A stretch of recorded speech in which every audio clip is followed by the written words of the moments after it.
Bien, lo que estamos hablando entonces es acerca de las clases y tuvimos una tarea que dejamos en la sesión pasada. Estamos trabajando aún con el bloc de notas porque estamos apenas aprendiendo todo este concepto de las clases y queremos aprender desde la esencia. No queremos ser programadores de nivel usuario, expertos en el IDE, pero sin IDE no sabemos hacer nada, ¿no? Entonces, de la pregunta que estaban planteando era acerca de las clases. Teníamos una clase base y esta clase base decíamos que tenía que exponer un método estático, ¿verdad?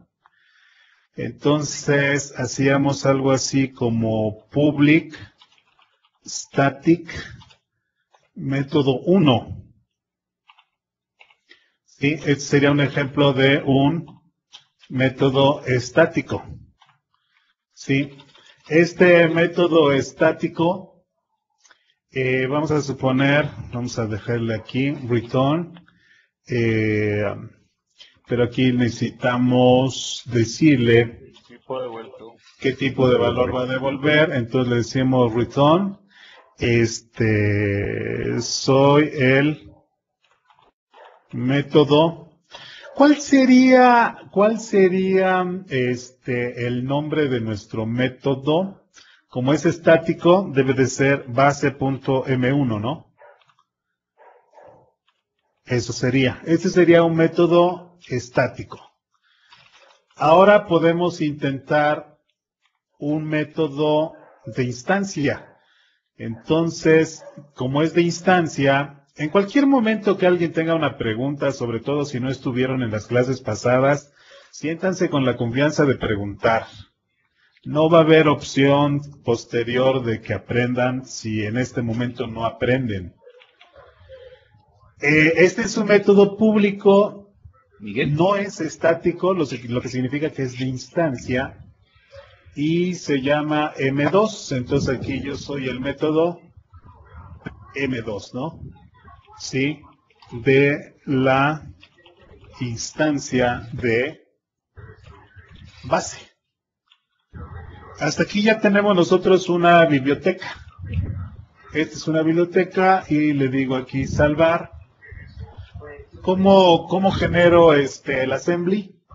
C# compiler, diagonal target, library, y se llama base.cs, ¿no?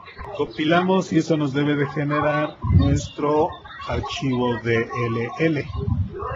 Si nosotros vemos dir asterisco.dll, aquí tenemos base. Déjame eliminar biblioteca.dll y entonces asterisco.dll, ¿no? Ahí está, base DLL. Luego dijimos que creáramos una clase. Si la clase padre se conoce como clase base, la clase hija se conoce como clase derivada. ¿Sí? Entonces vamos a crear una clase derivada. Habíamos visto que nosotros no hacemos clases de cero, sino que siempre heredamos de una clase. Si nosotros no especificamos de quién heredar, entonces esta clase, no estoy especificando de quién heredar, entonces esta clase ¿de quién hereda? De Object. Esta clase hereda de System Object, lo que equivale a tener esto, ¿no? Así. Para indicar que una clase extiende a otra clase, utilizamos el operador, o el símbolo, más bien, sí, el operador 2 puntos. 2 puntos y a continuación el nombre de la clase base. Si nosotros no lo hacemos, entonces se asume, este es el default, ¿verdad? Si no lo ponemos. Si nosotros quisiéramos heredar de la clase base, entonces tenemos lo siguiente, base. En este momento, ¿qué miembros expone mi clase derivada?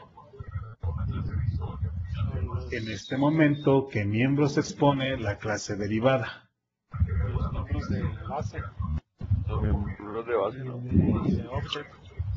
En este momento, ¿qué miembros expone mi clase derivada? M1. Ninguna. M1, Jorge, M1 y M2. M1 y M2 para ti. Sí. Esa era la controversia, ¿verdad? Compañero, Campos. ¿Sí? Marco Campos, algo así. Marco. Compañero Marco, para ti, ¿qué miembros expone esta clase? Miguel se quedó por fuera, Marcos. No está. ¿Ya? Se salió y ya no volvió a entrar. No, se quedó sin audio, no sé qué pasó. Se quedó sin audio. Para ti, Adriana, ¿qué miembros expone esta clase? Miguel, el miembro que tiene distancia. Vuelvo a preguntar, para ti, Adriana, ¿qué miembros expone esta clase? M2. ¿En M2? ¿Tienes M2? Sí. M2. 1. Para ti, Adriana, la clase derivada expone el método M2. ¿Sí? Sí.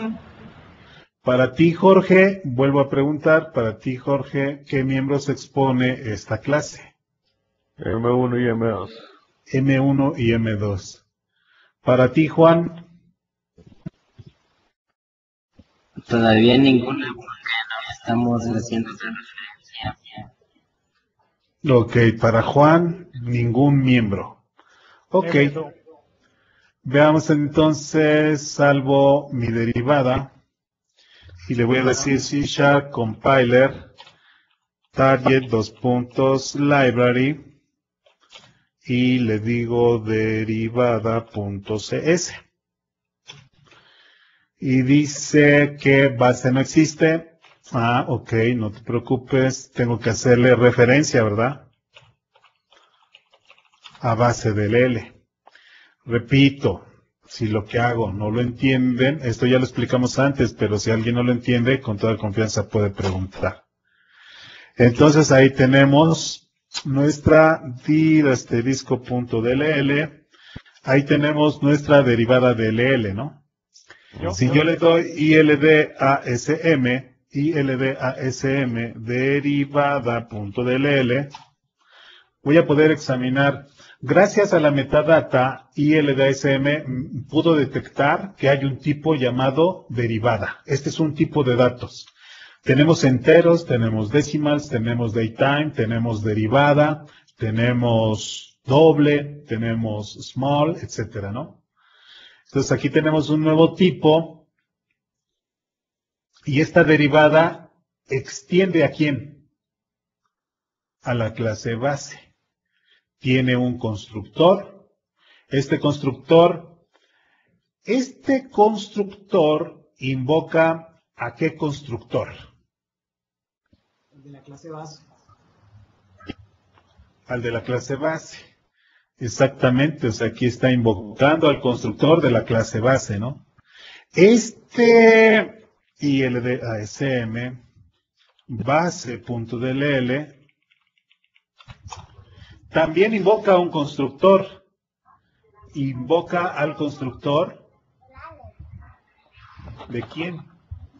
De la clase base, que su clase base es object, ¿correcto? Entonces, si nos damos cuenta, base DLL expone un método estático M1 y un método de instancia M2. M1 vive en la clase, M2 vive en la instancia o en alguna instancia que se haga de la clase.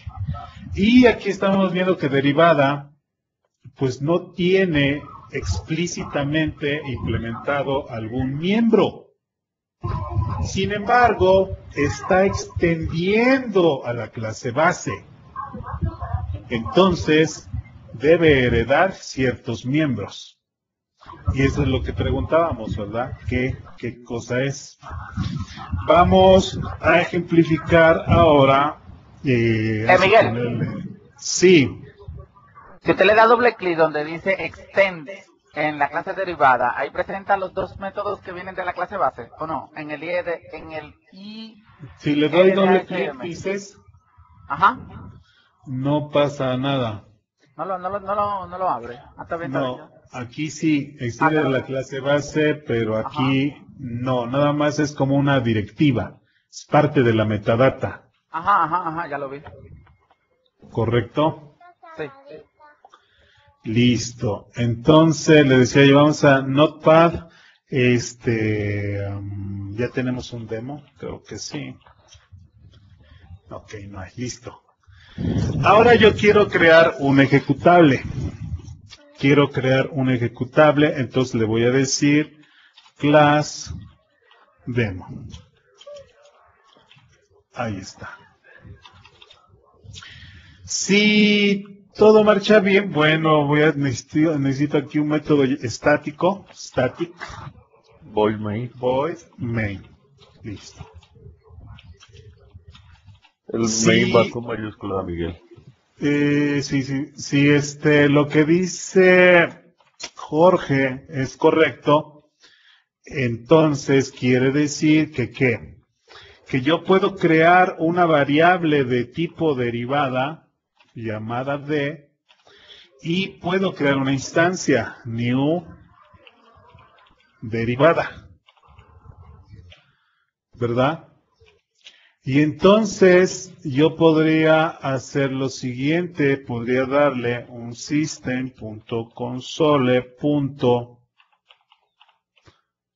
system.console.writeline de punto M1. M1.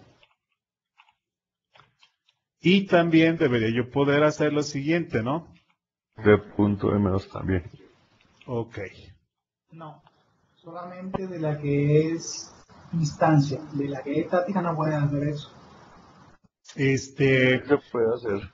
Es lo que queremos comprobar, Libardo. Ok. O sea, estamos en la suposición, estamos suponiendo lo que nos comenta Jorge, que para él la clase derivada expone al miembro 1 y al miembro 2 porque hereda de la clase base. Entonces, lo que te entendí, Jorge, tu argumento, dado que hereda de ellas, de estas dos, perdón, dado que hereda de base, entonces, y base tiene M1, M2, en consecuencia, esta clase también los tiene. ¿Correcto? Bueno, también podría, no sé si se podría de pronto, Bueno, ¿sí o no? pues es que sí, pero, bueno, espérame. No, es que no hay pero. ¿Sí o no? No, ¿cómo se llama la clase anterior? Una clase se llama base, otra clase se llama derivada. Listo. Y si yo le digo directamente derivada, no estanciándola, sino derivada punto M1. Bueno, ok, entonces, ¿esto lo quito? No, en la primera, derivada punto M1. ¿Esto lo quito? Sí, O sea, lo reemplazas de punto M1 por derivada punto M1. Ok, derivada.m1. ¿Así? Sí, Y entonces con esto, pues ya está exponiendo el estático y el de instancia. sí. ¿Sí? Vamos a darle aquí salvar. Vamos a darle aquí C# compiler. Tiene que ser base. C# compiler y entonces le vamos a decir que haga referencia a base.dll, que haga referencia a derivada.dll y que compile demo.c#. ¿Correcto? Bueno, ya compiló, sí. Y ahora vamos a ejecutar demo. Y listo. Ya está.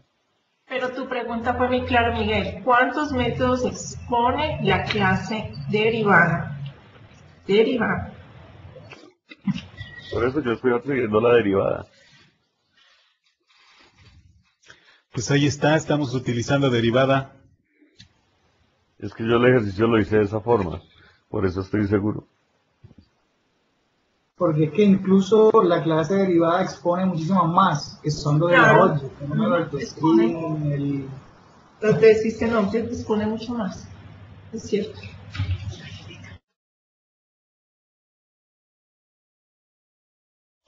Bueno, entonces, conclusiones.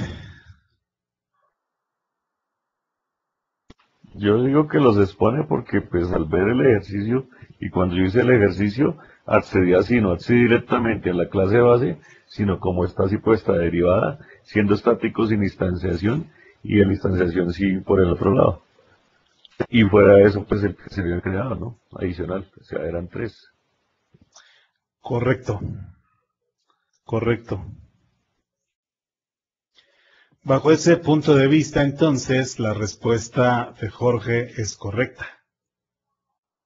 O sea, estoy utilizando aquí derivada, M1, y aquí estoy utilizando de la instancia de derivada el método M2. En ningún momento, aquí, en ningún momento, hago referencia a base, ¿verdad? Al menos directamente. Sino que todo lo estoy haciendo a través de derivada. En otras palabras, que derivada me está exponiendo, ¿sí? Me está exponiendo tanto el método 1 como el método 2.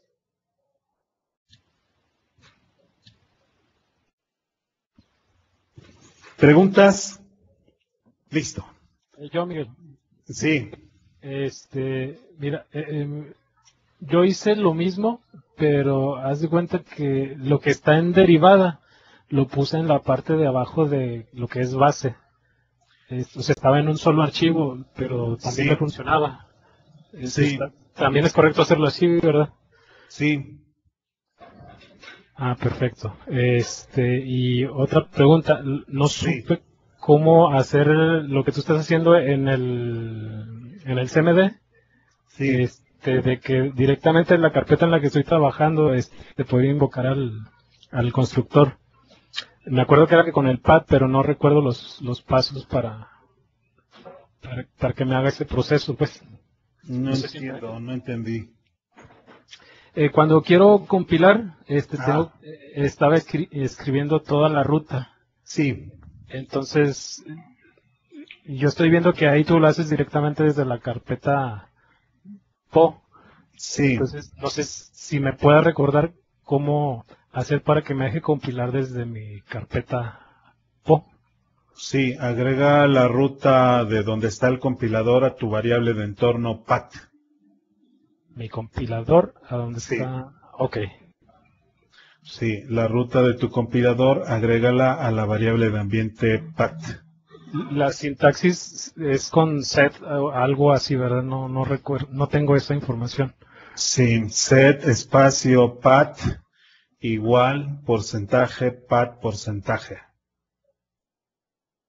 Pad, espacio, porcentaje, pad, ok. Listo. Gracias. Sí.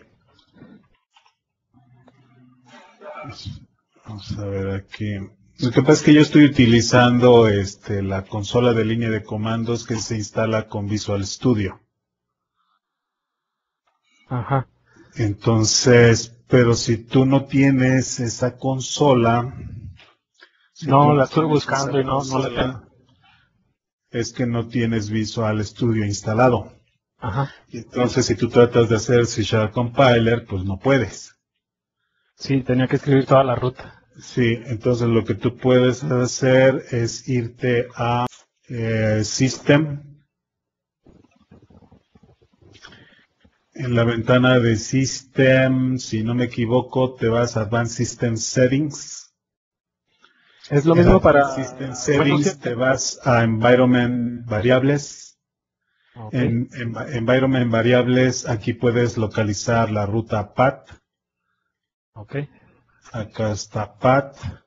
Le das doble clic. Buscas la ruta de tu compilador. El compilador está en En mi caso, Windows, Microsoft.net, Framework, y ya. Le doy copiar, me regreso, voy hasta el final, al final de la cadena que ya tiene path, en System Variables, voy al final, le pongo punto y coma, paste. Y le vuelvo a poner punto y coma para separar de la siguiente ruta, por si hay alguna siguiente ruta que quiera yo agregar. Ok, Le digo OK, le digo OK. perfecto.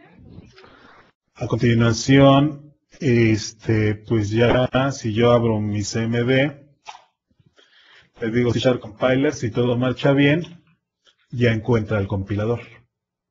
Ok, Y ya no tienes que estar escribiendo setpath, bla, bla, bla, todo eso. que me sirvió de ejercicio, pero OK.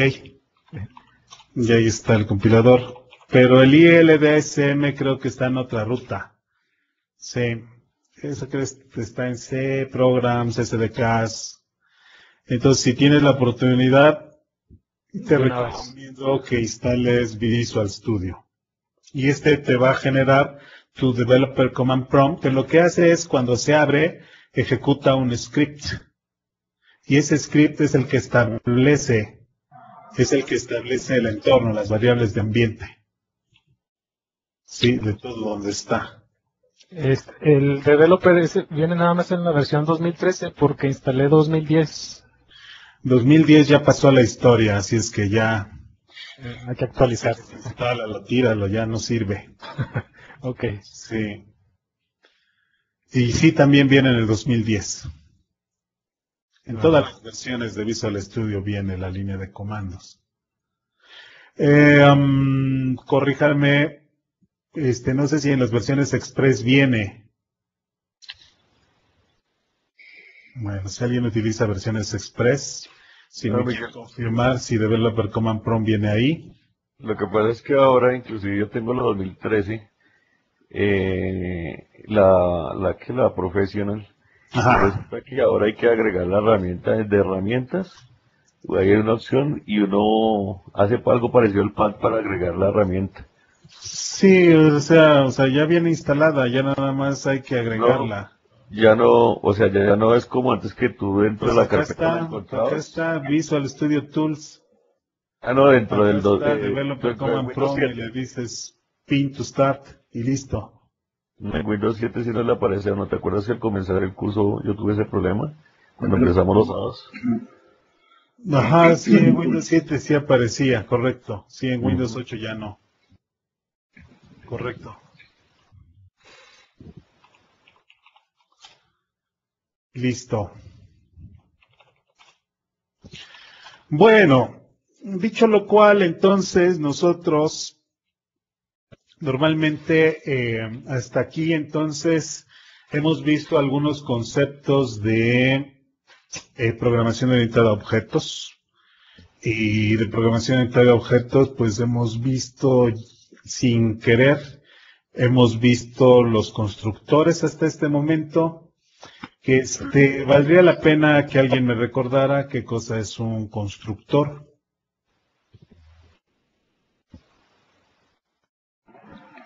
Ok. Como ya conocemos todo eso, lo que vamos a hacer es entonces a empezar a trabajar con un IDE. ¿Cuáles son las características de los IDEs? Buenas noches, Miguel. ¿Cuáles son las características de los IDEs? ¿Alguien sabe? Buenas noches. Sí. Miguel, bueno, con respecto a la pregunta, pues los IDEs nos ayudan a desarrollar, ¿no?, de una forma más ágil porque tienen todos los entornos, pues todo el entorno de desarrollo ya integrado, ¿no?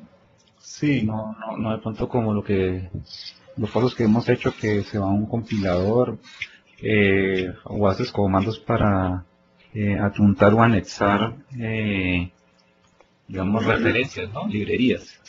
Sí. Entonces, también tienen, digamos, ayuda para hacer debug, ¿sí?, hacer Ajá. traza de variables y todo eso. Entonces, pues, es un entorno integrado. O sea, no necesito salirme de ahí para yo hacer, pues, el desarrollo. Ok, ok. Una pregunta antes de que Sí. continúes, qué pena. Es que como no estuve la semana pasada y empezaron a hablar de varios términos, de pronto hay un término que me queda ahí, es lo de la metadata que comentaron hace un rato. ¿Qué es Sí. eso, lo de la metadata? Jorge, ¿qué es la metadata? La metadata. La metadata es lo que contiene la información, no solamente de los recursos que tiene un assembly, sino también de las versiones y toda la información del portable ejecutable. ¿Listo, Abraham? Sí, digamos que, bueno, entendería el concepto, pero digamos ¿cómo se dice? En la práctica, ¿cómo se vería? O sea, ¿cuál es la utilidad de esa parte? ¿Ok? Con la herramienta que estaba mostrando Miguel hace poquito, que era ILDASM. Entonces, ahí hables un portable ejecutable y ahí ves lo que es la parte de arriba de la metadata. Hablamos de portable ejecutable. ¿Qué es un portable ejecutable?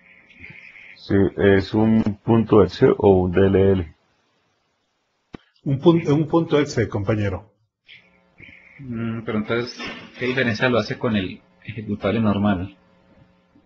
O sea, no he dicho cómo hago la pregunta. Sí, está Si no, bien clara tu pregunta. Sí. si no, uno diría, es un ejecutable. O sea, le colocamos el portable ahí es porque yo me lo puedo llevar a cualquier plataforma. Entonces, ok. ¿Alguna otra pregunta? Bueno, entonces, el IDE que nosotros utilizamos cuando desarrollamos aplicaciones con tecnologías Microsoft, pues es el Visual Studio, ¿no? Visual Studio tiene distintas versiones. Visual Studio, pues viene con versiones gratuitas, viene versiones de paga, viene para estudiantes, viene para profesionales que trabajan solos, o viene también para personas que trabajan en equipo, ¿no? Entonces nosotros podemos encontrar aquí en microsoft.com/VStudio, me parece, las distintas versiones de Visual Studio. De las distintas versiones de Visual Studio, bueno, pues aquí tenemos información. Podemos aquí ir a la parte de descargas para realizar algún tipo de descarga. Por ejemplo, la prueba gratuita de 90 días de Visual Studio Ultimate 2013. Esa es la versión más grandota. Esta tiene prácticamente todo, ¿no?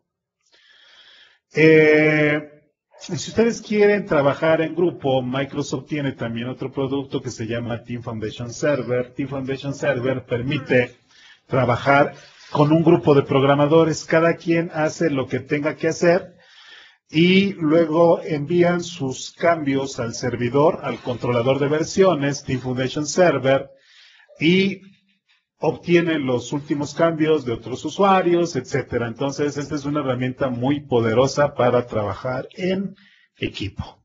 ¿Sí? Entonces, este es un servidor. Pues es propiamente dicho el IDE, la prueba de 90 días.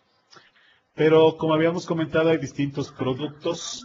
Hay Visual Studio con MCDN, Visual Studio Online, que sería el Team Foundation Server. Y tenemos la versión Ultimate, que es la más grande. La Premium está un poquito menos grande, digamos, así en niveles. La Ultimate es la que tiene prácticamente todo. Luego sigue la Premium, luego la Professional, luego Test Professional. Y algo que no está aquí es la versión gratuita. Estas son de pago, ¿no? Sí, aquí en este mismo sitio podemos ver una comparación, hay una lista de características, donde podemos ver qué tiene una, qué tiene otra, ¿no? IntelliTrace, bla, bla, bla, y vean cómo la Ultimate es la que tiene, pues, todo, ¿no? Y las otras, pues, solamente tienen algún pedacito, ¿no?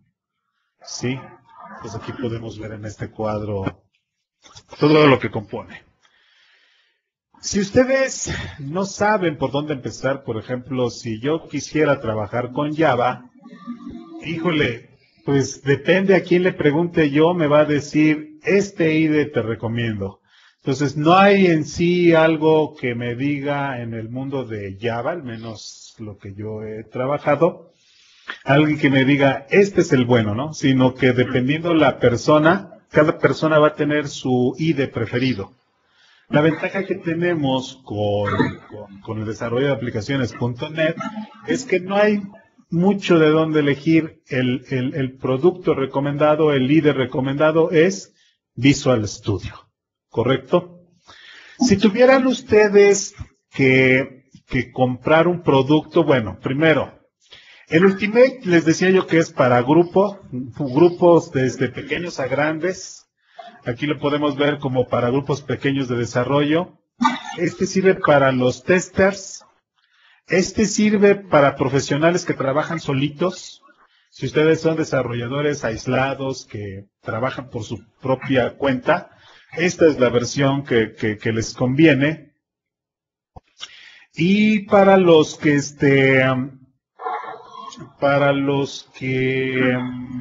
vamos a ver aquí, para los que digan, pues no, es que yo no tengo dinero, no quiero comprar, etcétera, está la versión, ¿está aquí o no está? Las versiones Express, ¿dónde están las versiones? Acá está, Visual Studio Express. La desventaja que tienen es que, ¿quieres desarrollar web? Descarga Visual Studio Express 2013 para web. ¿Quieres Windows? Descarga Visual Studio Express 2013 para Windows. ¿Quieres para Windows Desktop? Descarga Visual Studio Express 2013 para Windows Desktops. ¿Quieres el Team Foundation Server? También descárgalo. ¿Y quieres para Windows Phone 2012? Pues aquí también descárgalo. Entonces, todos estos productos prácticamente ya están, salvo el Team Foundation Server, que es otro producto, prácticamente no es un IDE, pero todos los Expresses prácticamente están todos en el Ultimate, por ejemplo. ¿Sí? ¿Quieren lo mejor, lo máximo? Ultimate es la solución. ¿Correcto? Entonces, a lo largo de este entrenamiento vamos a estar trabajando con Visual Studio Ultimate. ¿Correcto? ¿Sí? Todas esas versiones pueden trabajar con el Team Foundation Services. Sí, sí pueden trabajar, ¿eh? Ah, ok. Sí, sí pueden. Bien, ¿qué más? Bueno, pues ese es el IDE, ¿no? ¿Cómo funciona el IDE? El IDE, cuando ustedes instalan Visual Studio, probablemente, bueno, si no se monta ahí en la pantalla de inicio, ustedes lo pueden encontrar aquí en su menú, Visual Studio 2013, y aquí le dan botón derecho y le dicen Pin to Start. Como yo ya lo tengo pin, pues me dice un pin. Si le doy un pin, vamos a ver aquí qué pasó, ya no está. Entonces nuevamente yo lo puedo buscar aquí, Visual Studio, ahí estaba. Visual Studio, le digo botón derecho, Pin to Start. Correcto, y me lo dejo hasta acá, yo simplemente lo arrastro, vente para acá, es el que más uso, entonces quiero que estés aquí luego, ¿no? Es recomendable que ustedes lo ejecuten siempre como administrador, sobre todo cuando van a desarrollar servicios web con Windows Communication Foundation. Es recomendable que lo lancen como administrador. Cuando nosotros lanzamos nuestro IDE, aquí a diferencia del tradicional bloc de notas que con un solo archivo ya lo hicimos, aquí con el IDE de Visual Studio, pues prácticamente nos obliga a estar más organizados, ¿correcto? Y bueno, una vez que estamos aprendiendo con el IDE y apenas estamos explorando C#, apenas estamos explorando clases, pudiera convertirse en un problema empezar a trabajar con Visual Studio desde el punto de vista de para qué sirven tantos archivos que se generan, ¿sí? En Visual Studio no trabajamos archivos aislados, no trabajamos como el blog de notas, mi programa base.cs o derivada.cs. Más bien dice Microsoft, si tú vas a utilizar Visual Studio, es que quieres crear una solución. ¿Sí? Una solución que le vas a vender a tu cliente. Entonces dice Visual Studio, yo te ayudo a crear soluciones. ¿Sí? ¿Qué tipo de soluciones podemos crear? Podemos crear una solución que sea una aplicación ejecutable, un portable ejecutable, que sea una aplicación web, que sea una aplicación de servicio web, que sea una aplicación de consola, o sea, distintos tipos de soluciones nosotros podemos elegir. Ahora bien, Visual Studio también nos da la oportunidad de que creemos varios assemblies. En este caso, si alguien me ayuda, yo tengo la aplicación dirdemo.exe. dir asterisco.exe. Acá está. Esta aplicación demo es una solución que hicimos. La solución no nada más es demo.exe. ¿Alguien me puede decir cuál es la solución? ¿O de qué archivo se compone mi solución que acabo de hacer? Demo.exe. ¿Ideas? Demo.exe y las bibliotecas, que sería derivada, .dll y base.dll. O sea, realmente mi solución está compuesta por ¿cuántos assemblies? 3 assemblies, ¿correcto? Entonces, Microsoft también con su IDE Visual Studio me permite crear soluciones que impliquen más de un assembly, ¿correcto? Entonces, una solución me va a permitir generar uno o más assemblies para que ya pueda ser considerada como una solución, ¿no? ¿Sí? Entonces yo le puedo decir a Visual Studio, oye Visual Studio, quiero una nueva solución. Pero realmente para crear una solución requiero, pues, o sea, lo que decíamos, ¿no? Al menos la solución debe de tener un assembly. Para crear un assembly, yo necesito trabajar con otro componente del IDE. Ese otro componente del IDE se le conoce como proyecto. Entonces, para que podamos desarrollar soluciones, nosotros con Visual Studio creamos proyectos. ¿Correcto? Entonces, por eso aquí no me aparece File, New, Solution. No hay. Pero sí me aparece File, New, Project. Website, Team Project, File o un proyecto de un código existente, ¿no? Déjeme decirle que quiero crear un proyecto. Ok, me va a decir Visual Studio, ok, vas a crear un proyecto, listo. Te doy la opción de que me digas qué tipo de proyecto quieres. Un proyecto C#, o quieres un proyecto de otros lenguajes, por ejemplo, Visual Basic, Visual C++, SQL Server, F#, JavaScript, Python, TypeScript, o algún otro tipo de proyectos quieres, Miguel. Listo, ahí está, ¿no? Para Setup, o una solución blanca. Bueno, pues yo quiero una solución vacía. Perfecto. Solución. Quiero llamarle así, solución demo le voy a poner, ¿no? Es una solución de demostración. Me permite seleccionar la ruta de donde voy a ubicar mi archivo. Le voy a decir aquí mi proyecto, más bien, mi solución, perdón. Yo le quiero decir que aquí en C, le voy a decir aquí New Folder, programación orientada a objetos con Visual Studio, para que se diferencie. Aquí lo quiero. Ok, listo. Muy bien. Va a crear un directorio para la solución. Si estoy trabajando en un entorno de grupos con Team Foundation Server, porque queremos hacer una aplicación por grupos, entonces le puedo decir que agregue mi solución al source control. No, no quiero hacer eso. Simplemente quiero trabajar de forma aislada y le digo OK. Entonces, en Visual Studio, recordemos nuevamente, yo trabajo con soluciones. La solución que vas a crear es solución demo. ¿Sí? Yo aquí, por ejemplo, tengo salvar solución o salvar todos los archivos. En este caso es uno solo, cualquiera de los dos, da lo mismo. Y vamos a ver qué pasó con el directorio por aquí en C.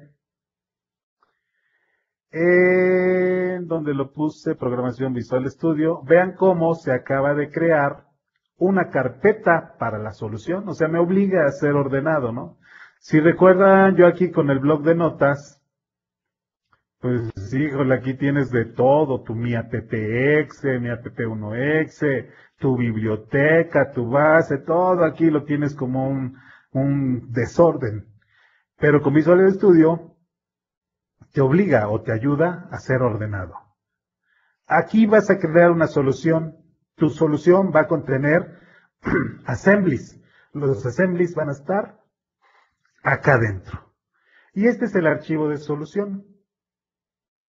Si yo cierro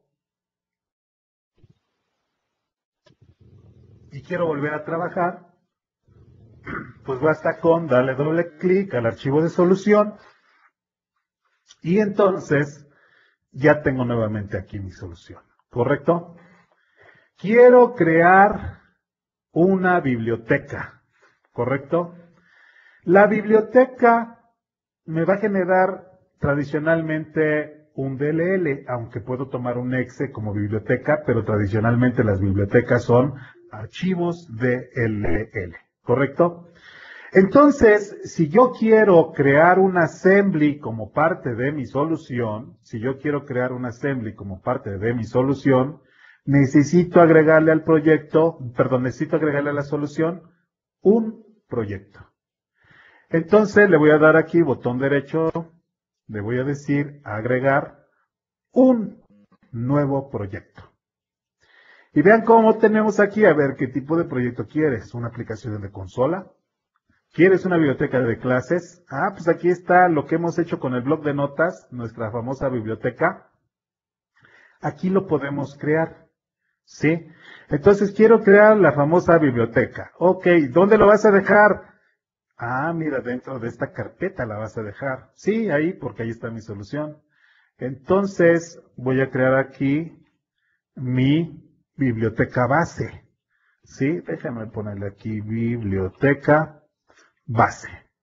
Y le digo OK. Tenía yo seleccionado el lenguaje C#. Entonces, el proyecto lo va a generar. Aquí ya lo está generando. Y está asumiendo que yo voy a trabajar con C#. ¿Correcto? Entonces, vean, dice, bueno, pues vas a crear una biblioteca, ¿correcto? Sí, sí voy a crear una biblioteca. Entonces, mínimo necesitas un archivo CS, ¿no?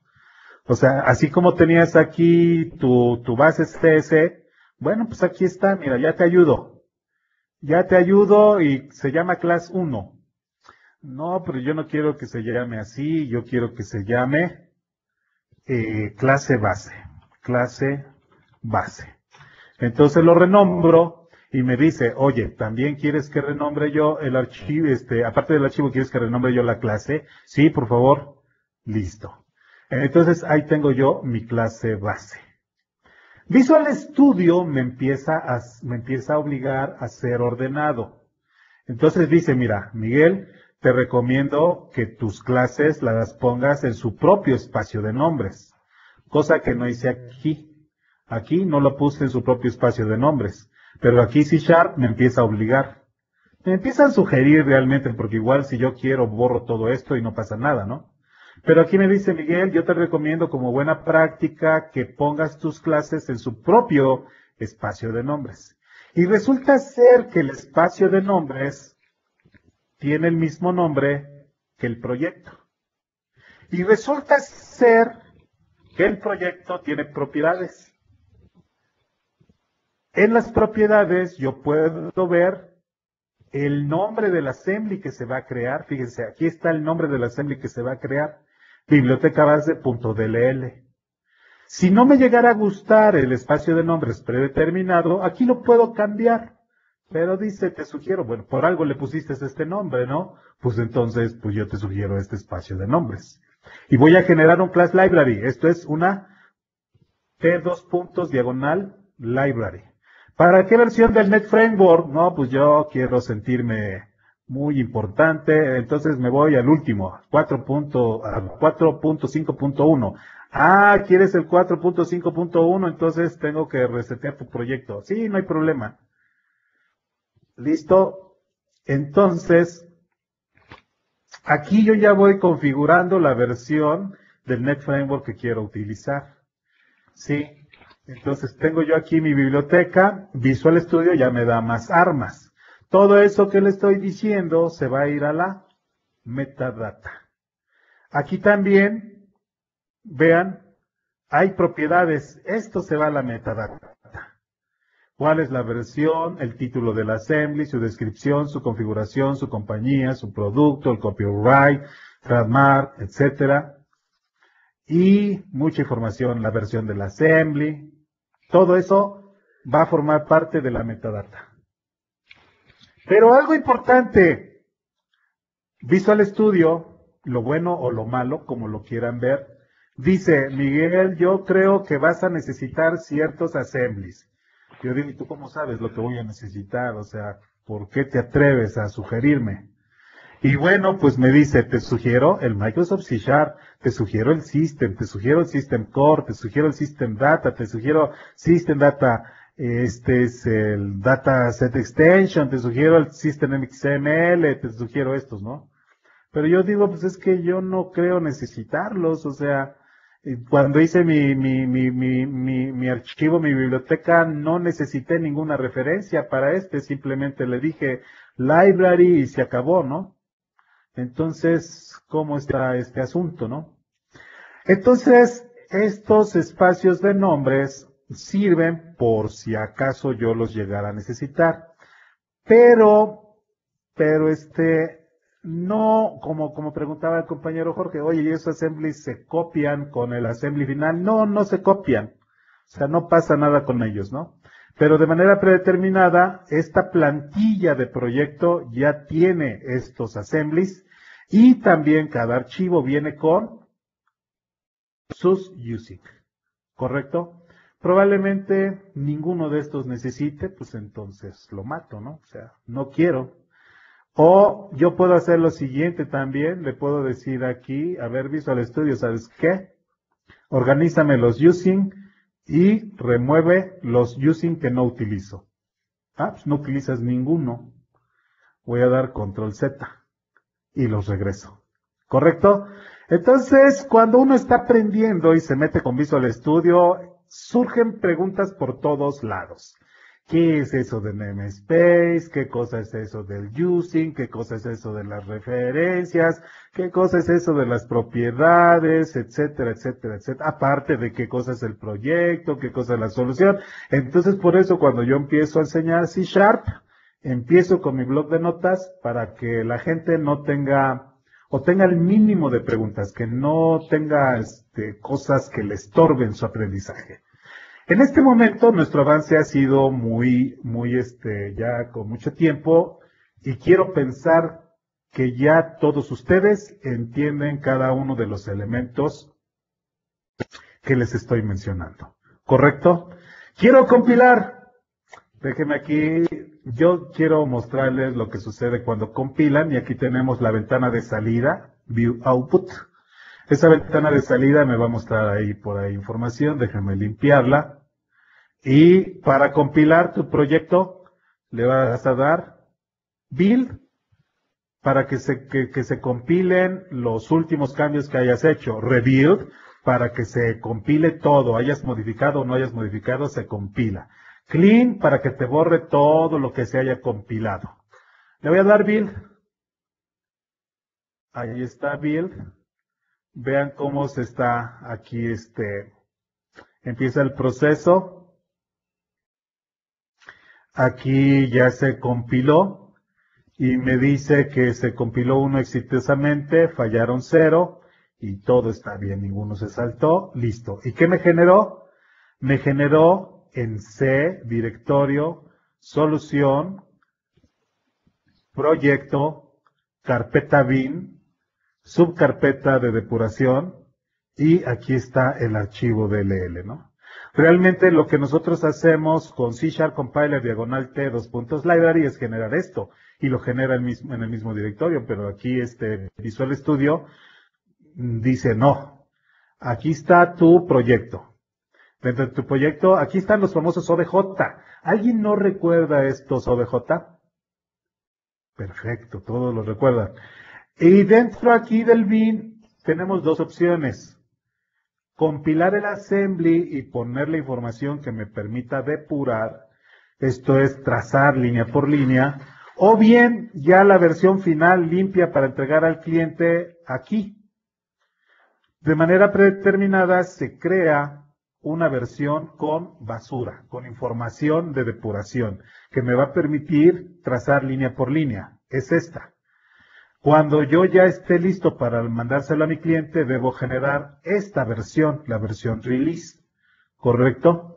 En cualquier momento yo pudiera eliminar este archivo y no pasa nada. ¿Sí? Yo sé que cuando compile, vean cómo estoy compilando para depuración. Yo pudiera decirle aquí, compila para liberar. Déjeme compilar para liberar. Le voy a dejar aquí rebuild o build, pude haberle dado. Y entonces, vean cómo vuelve a aparecer el bin y ahora ya no aparece el debug, ya aparece el release. ¿Correcto?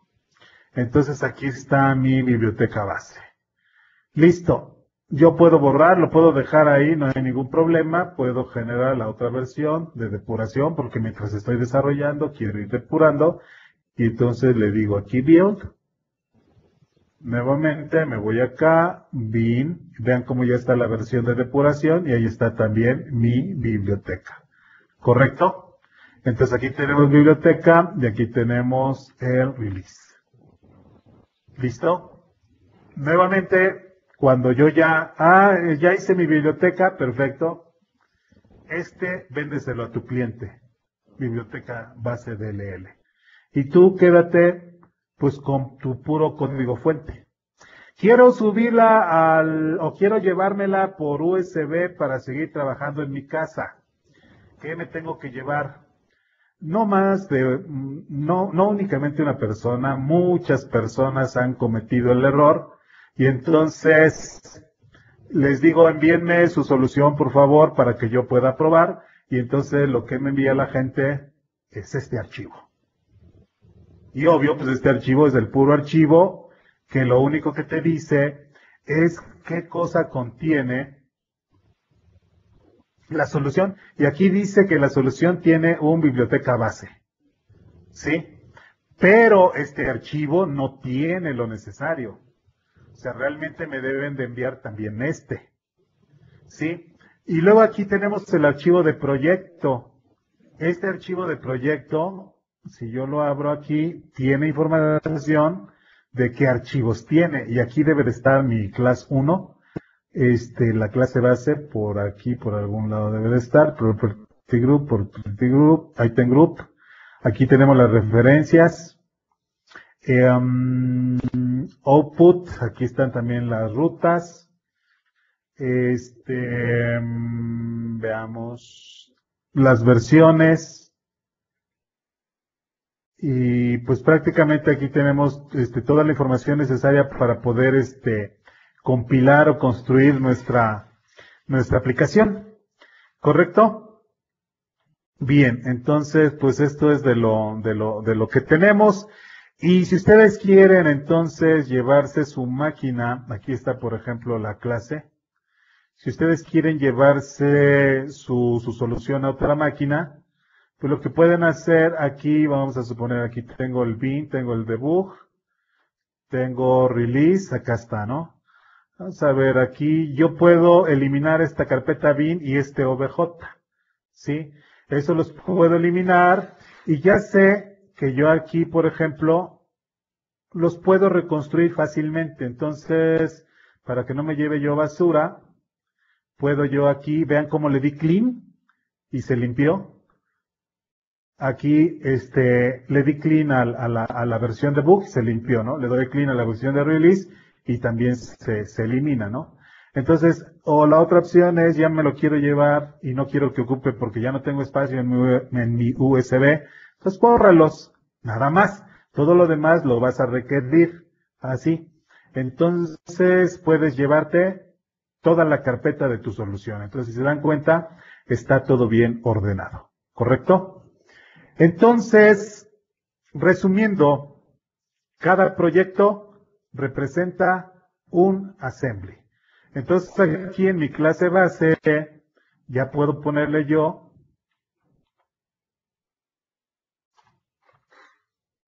los métodos. Vuelvo a compilar. Ahí está. Listo. Dice que clase base CSS yes to all. Nuevamente, a ver, déjenme otra vez reconstruir. Ahí está, ¿no?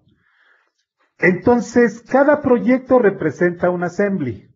Si seguimos la analogía con la tarea, entonces agregamos otro nuevo proyecto. ¿Qué proyecto? Pues otro class library. Y otro es el de biblioteca derivada. Recuerden que biblioteca derivada va a representar el otro assembly. ¿Sí? Y aquí me va a agregar el class 1, pero yo le voy a renombrar como clase derivada. ¿Correcto? Ya tengo mi clase derivada, entonces yo aquí puedo tomar mi código. Ah, pues nada, ¿verdad? No tenía. Listo, entonces simplemente le digo que quiero heredar de mi clase base. Pero Visual Studio, aquí se detuvo, Visual Studio no sabe quién es la clase base, ¿no? Si yo aquí compilo, me dice, ¿sabes qué? No lo puedo encontrar. Cuando lo hacemos vía línea de comando, nosotros hacemos lo siguiente, ¿no? C# compiler, diagonal, T, dos puntos, library, y le digo, derivada, ¿no? Pero igual, vean, the type of namespace, clase base, aquí en este caso, could not be found, are you missing, bla, bla, bla, etcétera, ¿no? Y aquí, ¿cómo lo soluciono en línea de comandos? En línea de comandos le digo, diagonal, referencia, dos puntos, base del L, ¿no? Y listo. ¿Cómo le digo aquí en el compilador? Ups, aquí pues lo que tienes que hacer es en referencias, botón derecho, agregar referencia. Tú puedes agregar una referencia de un archivo DLL directamente. O puedes bien agregar la referencia directamente al proyecto. Si estás en una solución, conviene agregar una referencia al proyecto porque si se modifica el proyecto, se actualiza el assembly generado. Entonces, quiero una referencia a la biblioteca base y le digo, OK.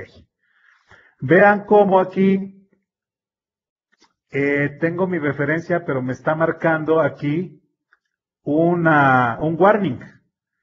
Y si yo leo, dice que el proyecto referenciado biblioteca base está destinado a un framework superior, en este caso 451, y actualmente este es 4.5. Caray, este es 4.5 y este es 4.5.1, entonces como que no coinciden las versiones. Listo, entonces me voy a las propiedades de mi proyecto y le digo que también sea para la 4.5.1 y le digo que sí. A continuación, vuelvo a ver la referencia y vean cómo ya está. Aquí está mi referencia a biblioteca base, a mi assembly biblioteca base. ¿Correcto? Entonces, ya con esto ya tengo aquí mi clase derivada. Pero realmente, ¿cómo se llama esta clase base? Realmente se llama biblioteca base aquí. Voy a darle doble clic. acá está mi biblioteca base y aquí está biblioteca base con su clase base, ¿sí? Que realmente alguien que me ayude, ¿cuál es el nombre completo de mi clase base? Aquí está mi clase base. ¿Cuál es el nombre completo de mi clase base? Alguien que no sepa, que no tenga mucha experiencia, por favor. Pero que haya estado en todas las sesiones que hemos hablado y principalmente cuando hablábamos de namespaces. ¿Cuál es el nombre completo de clase base? Namespace biblioteca base. ¿Cuál es el nombre completo? Biblioteca base punto clase base. A ver, vamos a ver si es cierto. Si lo que dice el compañero Jorge es correcto, entonces él me dijo biblioteca base, punto clase base. Efectivamente. Listo. Entonces con eso ya no protesta. ¿Correcto? Entonces aquí, ya puedo yo compilar. En este momento, ¿cuántos assemblies componen mi solución?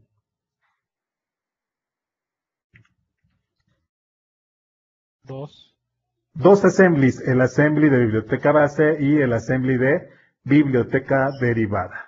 Si yo aquí le doy botón derecho y le digo Open Folder en File Explorer, voy a ir directamente aquí al proyecto, soluciones, biblioteca, etcétera, ¿no? Yo aquí tengo bin, aquí tengo debug, y vean cómo aquí están los dos assemblies, biblioteca base y biblioteca derivada. Aquí ya están los dos. Estos PDBs son archivos de símbolos para el depurador. PDB, pero los assemblies son realmente estos. Esto es nada más mientras estoy en entorno de Visual Studio, tienen funcionalidad, después del entorno de Visual Studio no sirven para nada. Entonces, estos son los buenos, ¿no? Listo, ahí están mis assemblies. Pero ya para terminar con la analogía de nuestra aplicación de consola, me hace falta agregar entonces un nuevo proyecto. Agregar un nuevo proyecto que es la aplicación de consola. Esta se llamaba, creo que era demo, vamos a ponerle demo, class console application, y le digo aquí, ok. Lo mismo, vean, ya tiene el static void, ya tiene su main, aquí me agrega cosas que yo no necesito, el namespace es demo. ¿Cuál es el nombre completo de esta clase? ¿Cuál es el nombre completo de esta clase? Demo.program. Demo.program, efectivamente. Listo. Correcto. Quiero, a ver qué tenía yo acá. Quiero hacer esto mismo, ¿no? Sí. Quiero crear una instancia de mi clase derivada. Entonces aquí le voy a decir que ¿qué tengo que hacer? Aquí la tengo. Clase derivada se llama. ¿Qué tengo que hacer? Clase derivada CD igual a new clase derivada. Así sería, ¿correcto? Pero me está marcando un error. ¿Cuál creen que sea la razón? Pues ahí me está diciendo el tipo, nombre de espacio de nombre de clase derivada no puede ser encontrado. ¿Te falta algo? ¿Qué pasa? Using. La referencia. A ver, hay aquí dos respuestas o dos posibles respuestas. Por ahí oí que alguien dijo using, por ahí otro oí que dijo referencia. ¿Qué hago? Hacer la referencia a la biblioteca derivada. ¿Y cómo agrego la referencia? ¿Con using? ¿Así? ¿Using? No, acá en referencias. ¿No es con using? No. Bueno, pues si alguien pensaba using. Aquí hago referencia a quién, pues a mi biblioteca derivada. Es la que necesito, le digo ok. Y otra vez, si no entiendes, vuélvelo a la 451.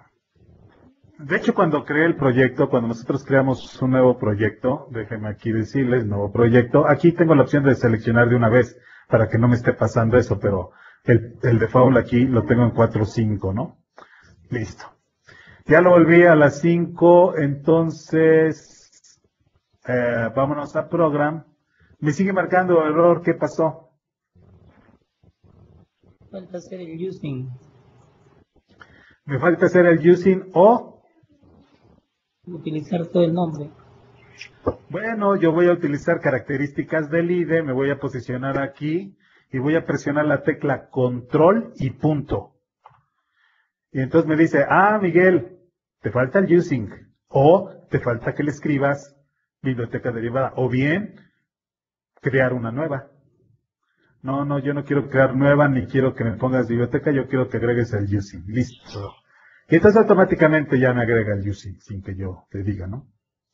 Y volvemos a lo mismo aquí, console.writeline, y aquí le vamos a poner derivada, clase derivada, ¿verdad? Clase derivada, punto, ¿y qué pasó? No me ofrece nada, ¿no? A diferencia de lo que teníamos acá, aquí yo le pude decir derivada.m1 y aquí el IntelliSense normalmente me debería demostrar. ¿Qué pasa si yo, no le hago caso? A lo mejor anda fallando, lo típico decimos, ¿no? Es que está fallando el Visual Studio. Y pues sigue marcando error, ¿no? ¿Qué pasará? Le digo build, rebuild. Y me está diciendo que el tipo biblioteca base, clase base, está definida en assembly, que no está referenciada, debo de agregar la referencia. ¿Sí? Me está diciendo que la clase derivada no contiene una definición para M1. Primero voy a resolver esto. Dice que debo de agregar una referencia. Y sí, si recuerdan, cuando nosotros compilamos C# compiler demo.cs, tuve que agregar la referencia a base.dll y también la referencia a quién, a derivada.dll, ¿no? Y solo así compiló. Pues es el mismo caso aquí, me falta agregar esta referencia y le digo OK. Y, como por arte de magia, desapareció.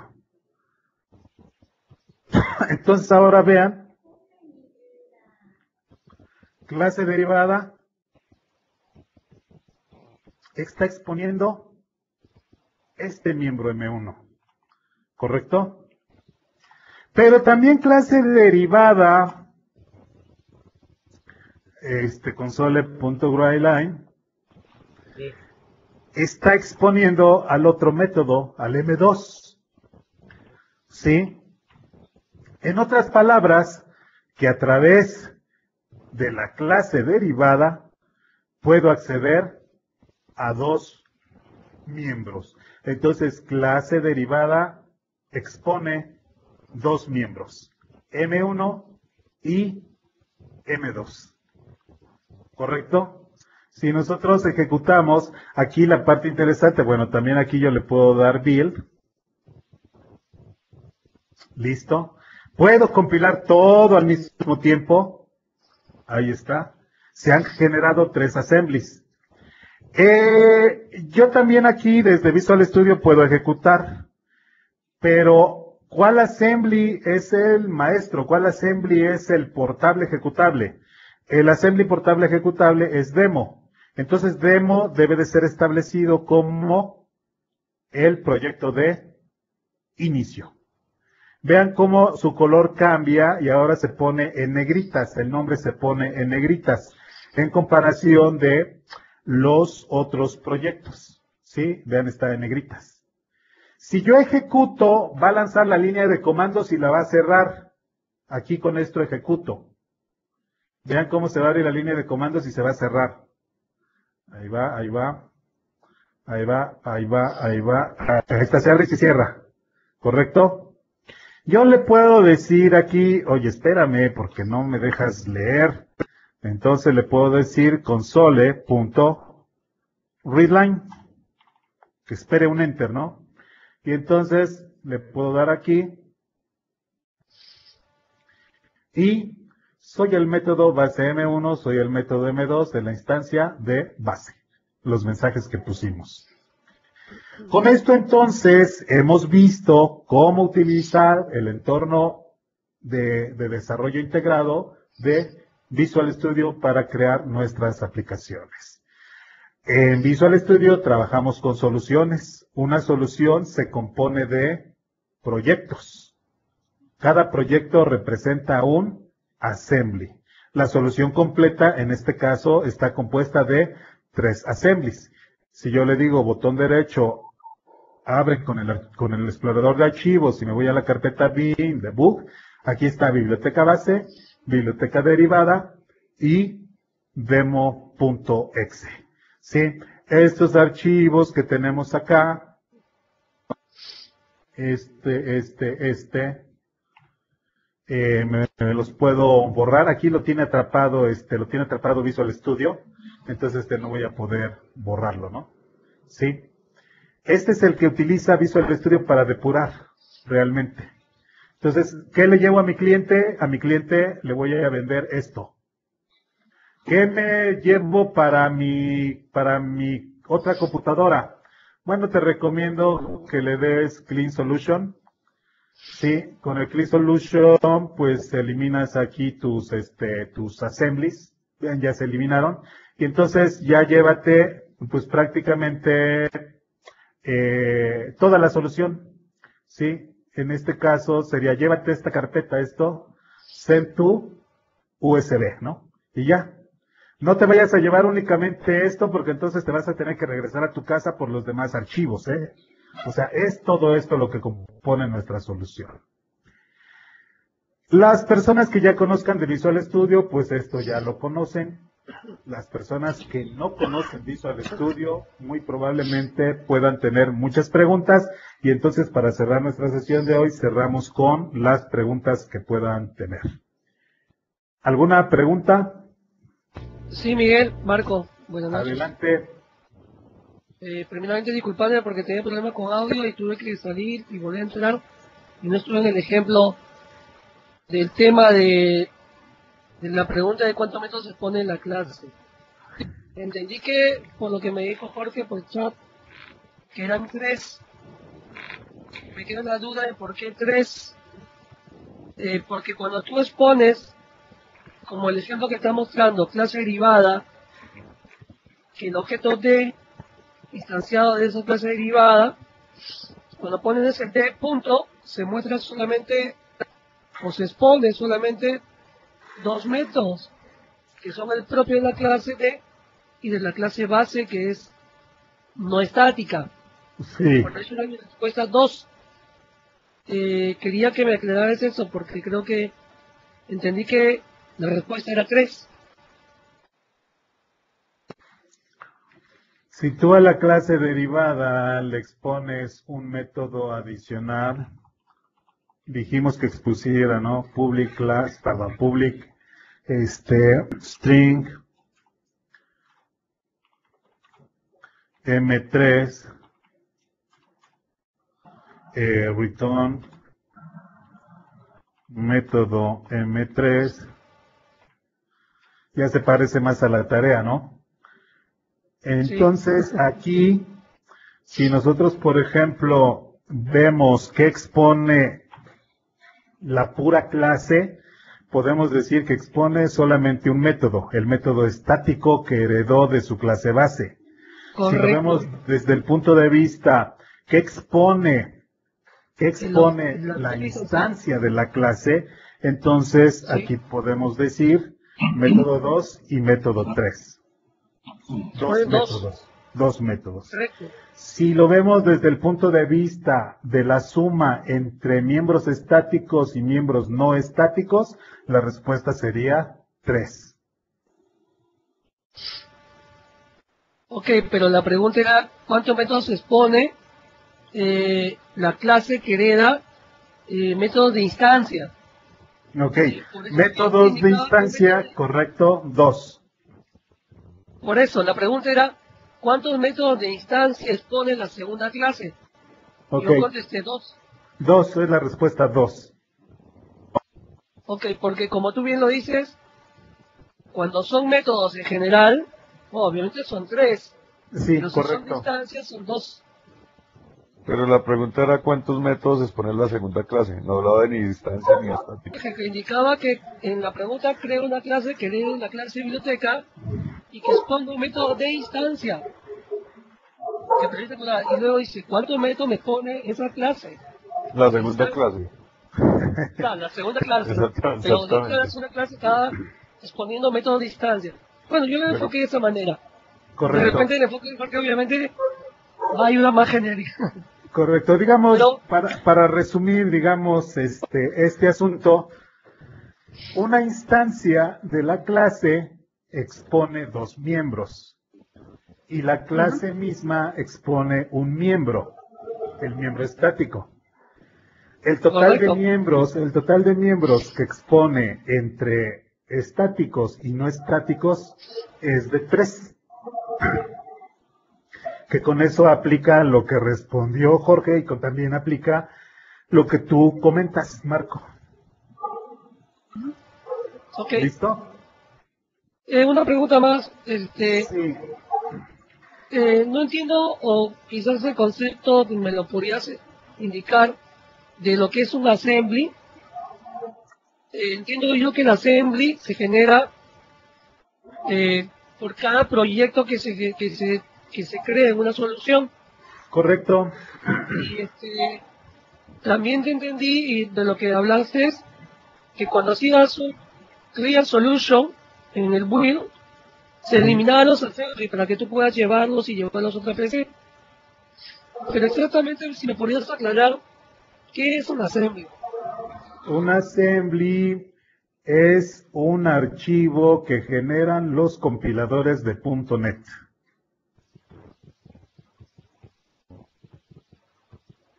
Puede ser en forma de una biblioteca de clases .dll o puede ser en forma de un portable ejecutable .exe. Ese sería un assembly. Ya. el Cuando resu- mencionaste que podríamos eliminar las carpetas que genera al momento de hacer un build, Sí, que son, creo, las carpetas bin y obj, sí, yo la puedo eliminar y no pasa nada, porque Es se pueden correcto. volver a regenerar. correcto, sí. ¿Estas dos carpetas están dentro del assembly o no tienen nada que ver con el assembly? El assembly es el producto final. Este es un assembly, este es otro assembly.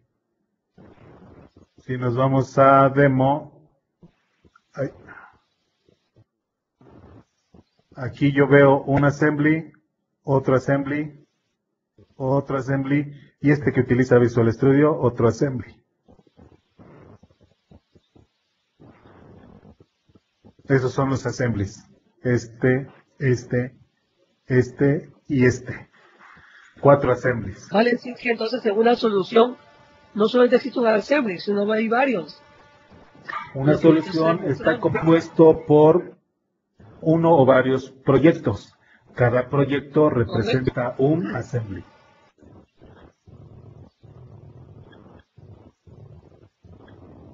Por ejemplo, acá tengo el proyecto, bueno, el proyecto en sí es, perdón, la solución es solución demo, ¿sí? Sí, correcto. La solución aquí se llama solución demo, correcto, sí. Esta solución demo está compuesta por 3 proyectos. Correcto. Y cada uno de ellos tiene un assembly. Cada proyecto representa un assembly. Ya. Correcto. Entonces yo aquí mostrando, viéndolo, observo que tengo 3 proyectos. Por Sí. lo tanto, tengo que tener 3 assemblies. Correcto. pero me acabas de mostrarlo en el explorador de Windows, más de un DLL, más Sí. de un exe que pasó a Express, porque esa, digamos, no congruencia en el número de elementos. Acá está un assembly, otro assembly y otro assembly. 3, 3. Y el este que último abajo, utiliza ese no Visual contaba. Studio, este que utiliza Visual Studio para permitirme depurar mi aplicación. Ah, o sea, ese no cuenta. Ese va a No, otro ese no. archivo. O sea, tú te puedes llevar este, más este, te lo puedes llevar, ¿qué te gusta? Aquí, por ejemplo. Y tu aplicación, CD, CD, programación de objeto Visual Studio, le damos hundir. Le puedes dar aquí demo, y listo, ahí está. Es lo que le tienes que Sigue vender a tu funcionando. cliente. Ajá. Todo lo demás es temporal realmente. Ok, basta con la DLL, el ejecutable que yo le entregue al cliente. Es como decir, no le entrego el programa fuente, sino le doy solamente los programas ejecutables. Correcto. Basta con que le des el assembly y el portable ejecutable. O sea, realmente son 3 assemblies. Assembly DLL y assembly portable ejecutable. Sí, que son los que tenemos assembly DLL, portable ejecutable.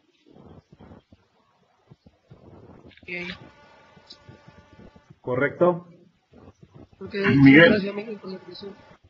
Miguel, buenas noches. Sí, adelante. Una pregunta sobre las instalaciones Sí, de Visual Studio. Yo tengo la versión 2010. sí. ¿Puedo instalar también la 2013 y pueden convivir mientras migro a la 2013? A ver, ¿cuál es la pregunta? Sí, mi pregunta es, yo actualmente estoy trabajando con la 2010. Visual Studio 2010, ajá. Exactamente. Y quiero migrar a 2013. ¿Puedo instalarla y temporalmente, mientras migro a la 2013, mantener las dos versiones instaladas? ¿Las dos versiones de qué? ¿De tu programa Visual o de Studio, Visual Studio? de Visual Studio. Sí, puedes tener Visual Studio 2008, Visual Studio 2010, Visual Studio 2012, Visual Studio 2013. Sí, no hay ningún problema. Todos juntos. Gracias. Sí, sí, sí. ¿Alguien más? ¿Alguna pregunta? Sí, Miguel. Adelante. Bueno, tengo un par de preguntas. La primera es cuando estabas haciendo la demostración del IDE en los proyectos colaborativos, mostrar la opción como que decía control de código. Ajá. Ese control de código o control de cambios, algo así sería la traducción, Ajá. ¿es solamente para trabajos en grupo o yo sobre mi proyecto puedo tener ese control de cambios? Pues puedes, más bien es cuando trabajas en grupo de una o más personas. O sea que yo no puedo ver de pronto, digamos que estoy trabajando, cometí, bueno, ya alguna burrada y necesito volverme a una versión anterior, no lo puedo hacer. Necesitas un programa de control de versiones como Team Foundation Server. Ah. Y lo otro es, listo, mostrabas que para digamos, referenciar un assembly o una clase, una versión superior, Sí. no lo podías hacer de una inferior. Me A ver, supongo que sí. otra vez. O sea, por ejemplo, de la versión, tenías una clase hecha con la 4.5.1. Sí. Y si le das a abrir con la 4.5, el IDE te mostraba una advertencia de que no era compatible, o sea, que había un error.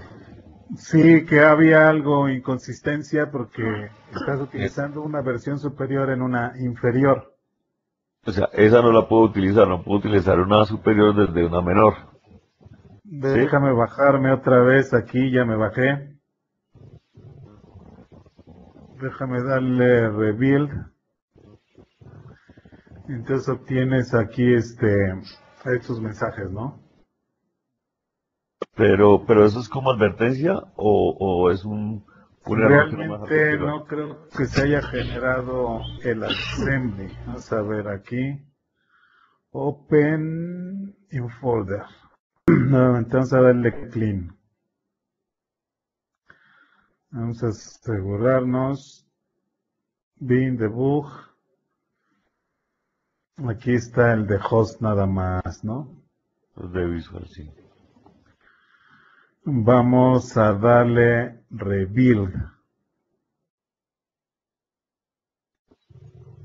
Y aquí no puede encontrar esta biblioteca. Entonces no la puede jalar. Puedes tú utilizar de versiones anteriores, pero Bueno, hacia arriba no. hacia arriba no, listo.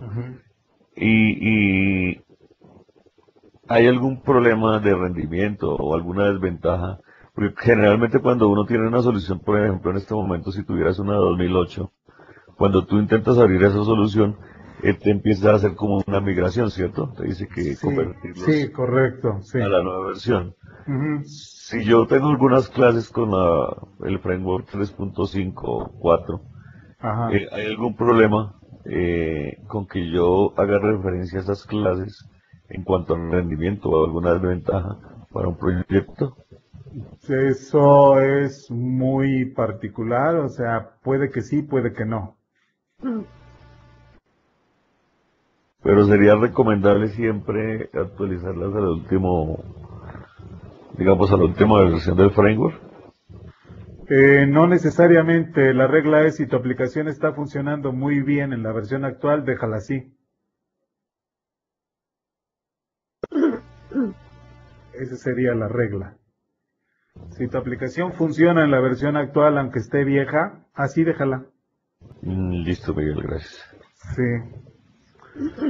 ¿Alguna otra pregunta? Miguel, una consulta. No entendí muy bien por qué te salió el error a cambiar el framework. Porque estoy haciendo referencia a un framework superior, de versión superior al actual. ¿En dónde? En la aplicación de consola. Esta está haciendo referencia a un assembly que es de una versión superior a la que está compilándose esta versión. Ya. Sí. Una consulta adicional. Sí. ¿Te puedo preguntar algo de lo que es licencias? No. ¿Serás así? No. No. No, o sea, bueno, más bien, de que puedes, de que te pueda responder, no, me declaro incompetente en el manejo de licencias. Pero tú puedes preguntar y a lo mejor alguien por acá que está escuchando, pues, conoce, pues adelante. Por ejemplo, un desarrollador que trabaja con Visual Studio, Sí. de repente, digamos que no tenga o no tenga licencia, se le entrega a un cliente que le pide un producto, un software, Sí. y veamos, si el cliente tiene una licencia ya de C#, o perdón, con el .NET Visual Studio, es necesario que el programador que es independiente, digamos, debe tener licenciado también su Visual Studio para poder entregar o no. No, porque acuérdate que el Net Framework y el compilador son gratuitos. Ya, ¿y dónde está la licencia en todo caso que debo yo pagar? ¿Es por el IDE o es por el framework que utilizo? Tú para el IDE utilizas, lo tienes que comprar, ¿no? Luego generas tu ejecutable y ya lo vendes y listo. O sea, yo solamente pago por el IDE. Sí, correcto. Ok. Sí. Pero te digo, igual a lo mejor tú dices, yo soy programador de línea de comandos y todo lo hago por línea de comandos y ni siquiera tengo que comprar el IDE. Es válido. Obviamente que sí, pero no es práctico. Es correcto, sí, pero digamos hablando en términos puros de licencia, pues Microsoft no me puede decir nada porque estoy utilizando sus productos gratuitos. ¿Qué licencia me puede pedir? Oye, tú vendiste esta aplicación, ¿dónde está tu licencia de Visual Studio? Pues, ¿cuál? No utilicé Visual Studio, todo lo compilé de línea de comandos. Y ¿Y cómo en todo caso se daría cuenta que, por ejemplo, el cliente, si por ejemplo de que yo le doy un producto no licenciado, que yo he trabajado con un no licenciado, se lo entrega a un cliente y el cliente decime, oye, no por ahí me caerá, digamos, la intendencia o alguien, o que me pueda a mí dañar y decirme, multarme porque estoy usando software ilegal? bueno, de que te puedan hacer algo por el uso de software ilegal, sí, eso sí. Y eso es en todo, ¿no? Cualquier producto de los que tenga que comprarse. Pero una vez que tú ya tienes tu caja y tienes tu DVD, tu CD y empiezas a venderlo, pues no, o sea, no hay nada que te obligue a que debas presentar tu licencia de Visual Studio. Ya. Una consulta más. Escuché de Team Foundation. Sí. ¿Qué tan comparados? No sé si tú has también trabajado o has podido verlo o tienes conocimiento de su versión. Que también creo que es un controlador de versiones. Que además es gratuito, sí. Correcto. Entonces, el Team Foundation creo que es licenciado, ¿sí? Sí, tienes versiones gratuitas también de 5 usuarios. Ok. Lo que quería preguntarte era qué tan, si es que era dable la comparación entre ambos. Si tú has manejado ambos. Ajá, correcto. Subversion lo he manejado desde el punto de vista de control de versiones, que te permita trabajar también en un ambiente de grupos. Es muy ligero, lo instalas fácilmente, o sea, no te requiere muchos recursos. Entonces, como control de versiones, es muy bueno y es gratuito y no tienes ningún problema, ¿no? Pero Team Foundation Server no nada más es control de versiones, él te permite automatizar compilaciones, te permite hacer pruebas automatizadas, testing, tiene una funcionalidad que no tiene Subversion. No he manejado yo así mucho de Subversion, te digo, lo que manejé fue nada más para que pudiéramos hacer un proyecto entre varias personas sin necesidad de instalar un producto tan completo como Team Foundation Server y funcionó muy bien. Sí, o sea, no hay ningún problema. Pero digamos que Team Foundation Server tiene las funcionalidades de Subversion y todavía más. Te digo, como el proceso de compilaciones automatizadas, el proceso de pruebas también automatizadas. Entonces, es mucho más poderoso, ¿eh? Ok. No está dentro del IDE, creo, ¿no? Es como un componente. Es un servidor, es un conjunto de servicios. Cuando yo instalo el IDE de .NET, que por ejemplo en el caso que tú tienes en la versión 2013, ajá, que ya viene ya integrado Team Foundation. No, el Visual Studio es un IDE, ¿correcto? Correcto. Team Foundation Server es un servidor, son productos totalmente distintos. Ok. Pero que se integran. Tú puedes utilizar ¿Puedo trabajar Visual con diferentes Studio. versiones? En este caso, la 2013 tiene que trabajar con un tipo de versión de Team Foundation o puede trabajar con cualquiera. Visual Studio puede trabajar con cualquier versión de Team Foundation. Sí, no está casado con 2013. O sea, sí podría trabajar con otras versiones. Obvio, vas a perder cierta funcionalidad que otras versiones no tengan.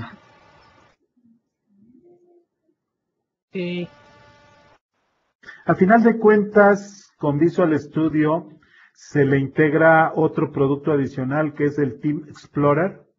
El Team Explorer es el que te permite explorar los proyectos de equipo, precisamente. Con la versión Ultimate, pues ya viene integrado. No recuerdo si en las otras versiones también ya venga integrado ese Team Explorer, pero con Ultimate ya viene integrado, ¿no? Aquí tenemos el menucito este de Team, ¿sale? Y aquí te permite conectarte al Team Foundation Server y empezar a trabajar ya en grupo, ¿correcto? Correcto. Por Y cierto, último, existe una versión totalmente en línea disponible como software como servicio y es Visual Studio Online. Es gratuito y también te permite hasta 5 desarrolladores trabajando en un proyecto. Entonces te das cuenta, pues ahí está, o sea, muchas veces no requieres más. ¿ese servicio de estudio online que mencionas está dentro del proyecto Azure? Está montado sobre la plataforma de Azure, sí. Ok. Una consulta, Miguel. Me comentaba, por ejemplo, gente que trabaja con C#, Sí. ya no es dable a estos tiempos trabajar, por ejemplo, con proyectos WinForm, sino que la tendencia ya es desarrollar con una, no sé si tecnología, decirle la palabra, WPF. Es correcto. Si tú quieres desarrollar aplicaciones de escritorio, la recomendación es que lo hagas con Windows Presentation Foundation, WPF. Así es. El modo anterior era el de Windows Forms. Entonces la recomendación sí sería por WPF. Ok. Y un último ya, para quizás terminar la banda de preguntas que te estoy dando. ¿Qué tanto se integra con un tipo de reportes el producto de SolStudio.net? ¿O qué aconsejas tú para poder integrar los reportes para los proyectos que se puedan realizar con esta herramienta? Visual Studio te ofrece el Report Viewer, que te permite generar reportes locales, o bien puedes utilizar Report Viewer para integrarlo con otro servidor de Microsoft, que es el SQL Server Reporting Services. Desde mi punto de vista, estos reportes resuelven la mayoría de las necesidades. Me atrevería a decir que prácticamente todas las necesidades. Pero te puedo decir también que en el mercado hay otros reporteadores que mucha gente ya conoce, que antes venía integrado con Visual Studio y es Crystal Reports. Entonces mucha gente utiliza Crystal Reports, a mí se me hace muy pesado, pero mucha gente lo sigue utilizando. Pero te digo, la alternativa actual con Visual Studio es Report Viewer. Con él puedes tú crear tus reportes y son realmente ligeros. Sí, no requieres. ¿También sería otra tecnología que tengo que instalar aparte? Mande. Mi consulta era si también Report Weaver lo tengo que también instalar aparte del IDE o viene con el IDE. No, ya viene, más bien viene con el Net Framework. Como parte de las clases que vienen con el Net Framework, ya puedes encontrar ahí el Report Viewer. O sea, en el mismo IDE yo puedo ir a crear utilizar el Report Weaver, ¿está integrado?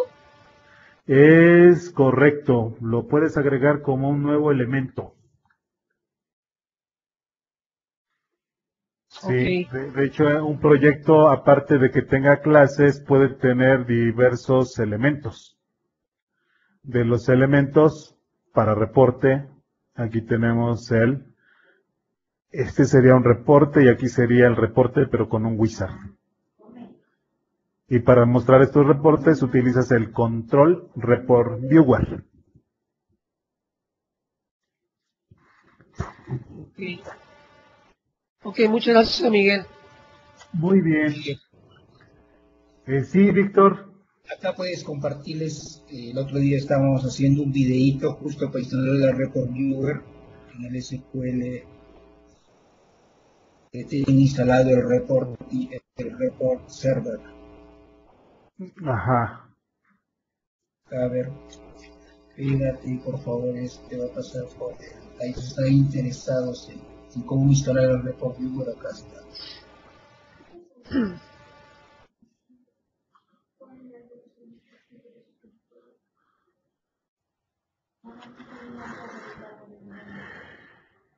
¿Ese enlace de qué es, Víctor? Es un enlace donde están los videos, esos videos de apoyo para lo de los miércoles, Videos de apoyo. para los cursos de capacitación. Y el último video que se ha hecho es para justo instalar el Report Viewer.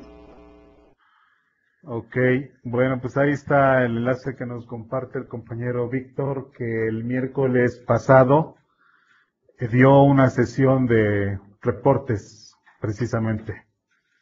Listo. ¿Alguna otra pregunta?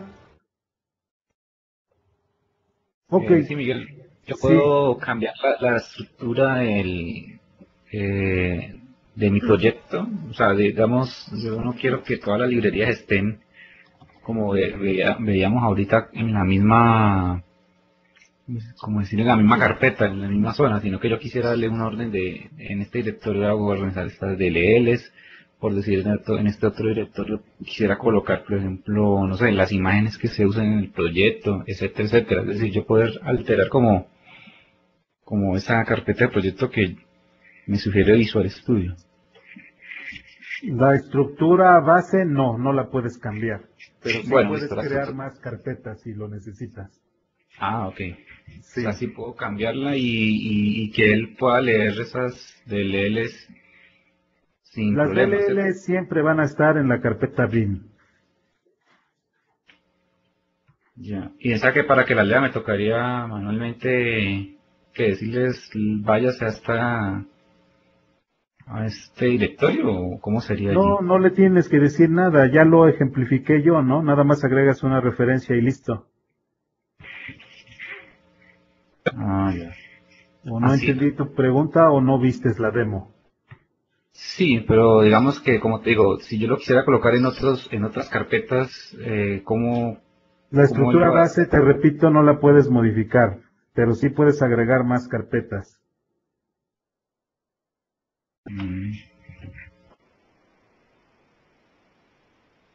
Sí. Miguel. Bueno. ¿Sí? Okay. Sí, pues tocaría hacer la prueba, pero para ver cómo funcionaría. Ok, gracias. Miguel, una consulta. Sí, adelante. ¿A qué se debe el tema que habla sobre la recomendación que se debería usar WPF en lugar ya de los formularios tradicionales?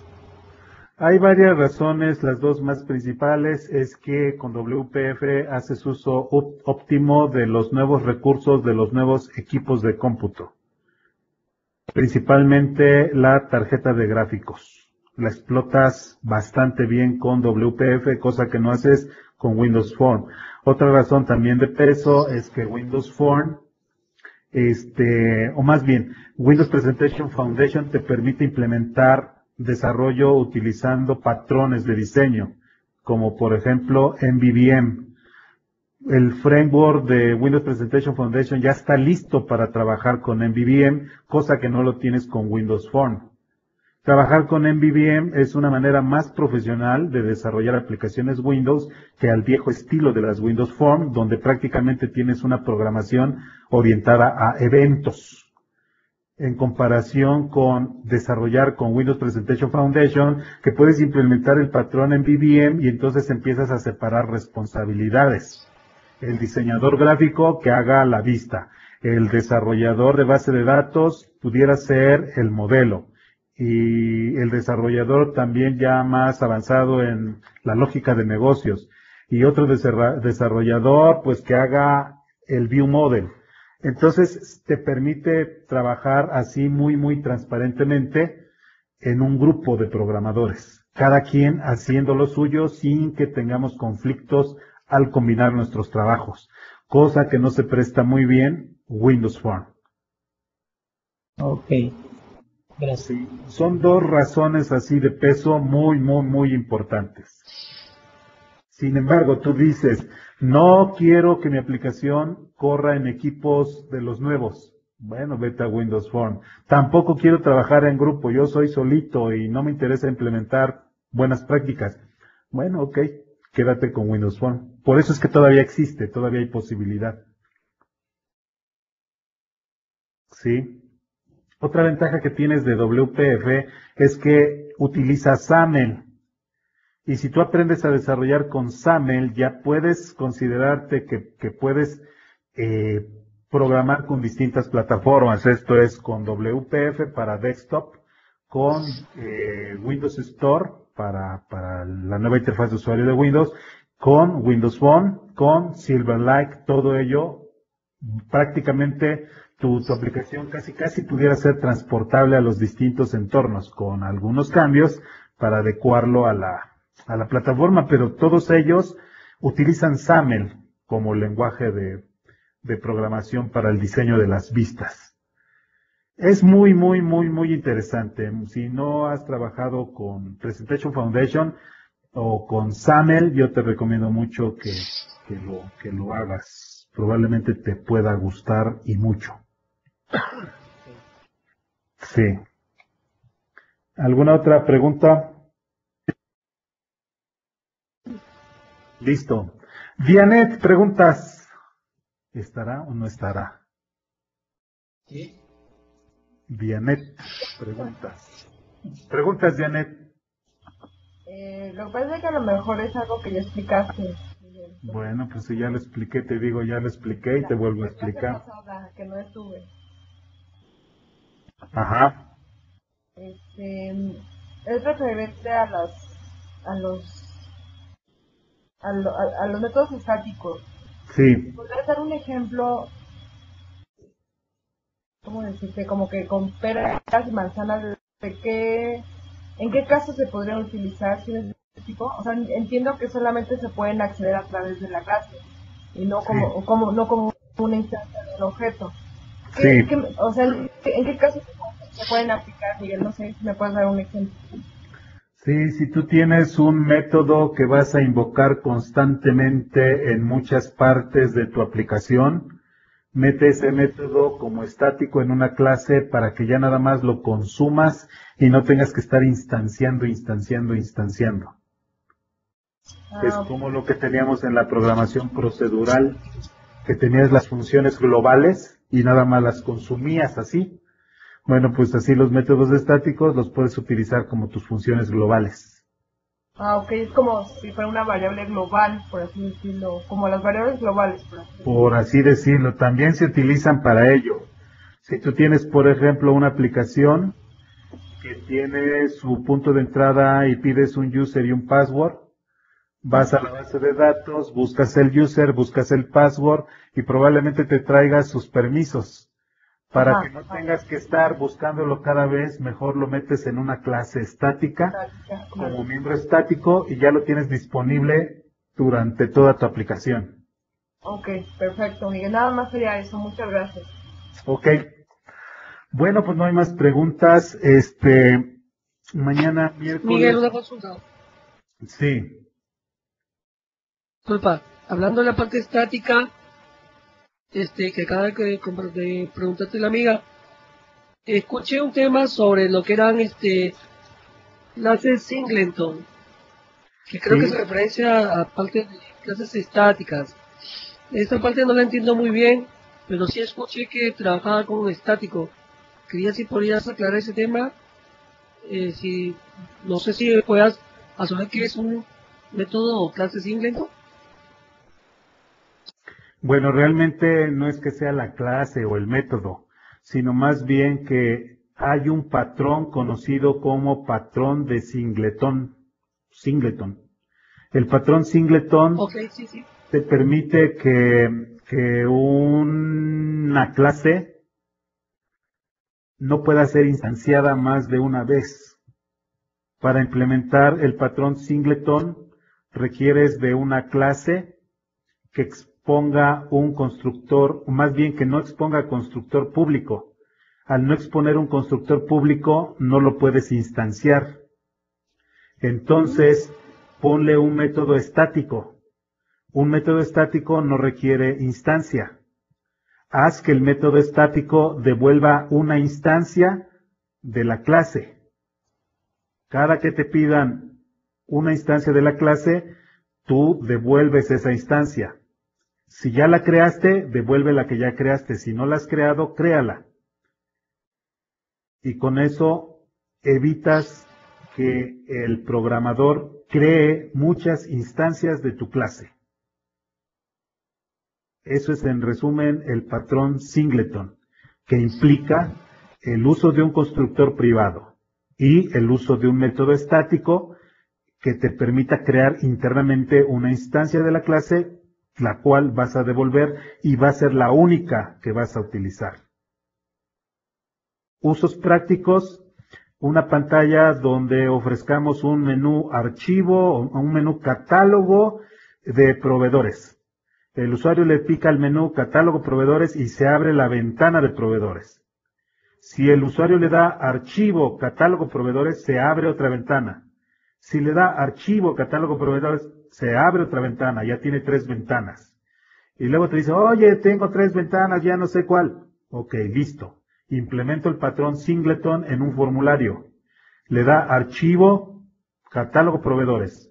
Mi código internamente pregunta, ¿ya hay una ventana proveedores? Sí, devuélvela, muéstrala. No, créala y muéstrala. Entonces, cada que el usuario le dé catálogo proveedores, se va a mostrar la misma, y evitas que se abran muchas ventanas. Ese sería un caso práctico de implementar el patrón de singleton. Ok, pero lo mismo que el ejemplo que tú has mencionado, ¿no lo puedo hacer con el formulario modal o no modal? No. La desventaja del modal es que te atrapa y no te deja salir. O sea, esa es la diferencia. O sea, las reglas del desarrollo de aplicaciones gráficas es evita las ventanas modales. Deja que el usuario navegue, déjalo que se sienta libre, pero contrólalo. Entonces, abusar de las modales no es una mejor práctica. Sí, solo sí, no puedes hacer algo hasta que reciba la respuesta. Ok, listo, usa ventanas modales. Sí, pero no es que nada más te genere una instancia, sino más bien no te deja hacer otra cosa. Pero ahí no aplicas singleton efectivamente, simplemente lo obligas a que esté contigo y te responda. Sí. Ok, entonces, en resumen, lo que tú sugieres, para el ejemplo que tú indicabas de que no esté levantando varios formularios a la vez, instanciando cada vez y ver pantallas por pantalla de lo mismo, Ajá. aplicar el patrón singleton para estos casos. Sí. Y así de esta manera evitamos que se levante varias veces el formulario por error del usuario en una solución. Algunos otros usuarios deshabilitan el menú. Como ya está deshabilitado, ya no pueden crear. Esa es otra técnica. Ok, gracias, Miguel.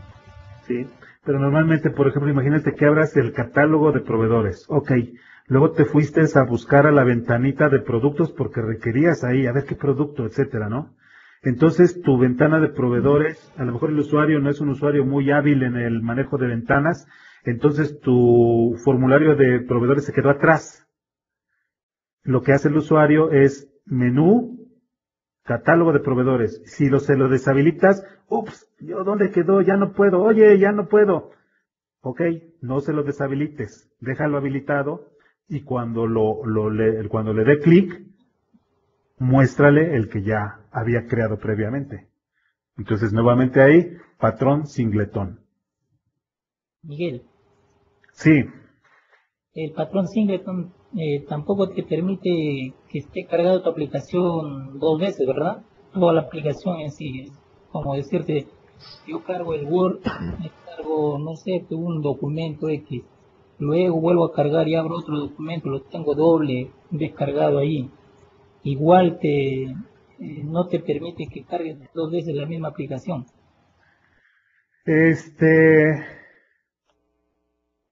Ahí se utiliza otra técnica.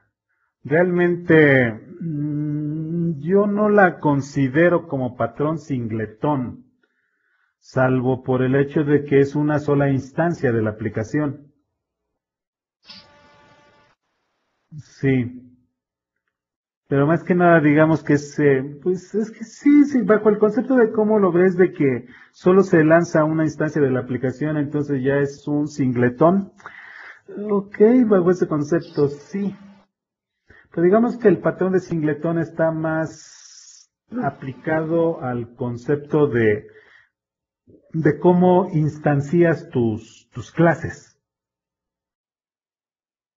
Pero sí, lo que tú comentas, a nivel de aplicaciones, pues sí, lo puedes ver como implementar el patrón singletón para que solamente se levante una instancia de mi aplicación, ¿no? Aunque ahí sí, correcto. Aunque ahí aplicas otras técnicas porque no necesariamente es programación orientada a objetos, ¿no? Digamos que el patrón singletón se ve mucho más en la programación orientada a objetos para controlar el número de instancias que se puedan levantar.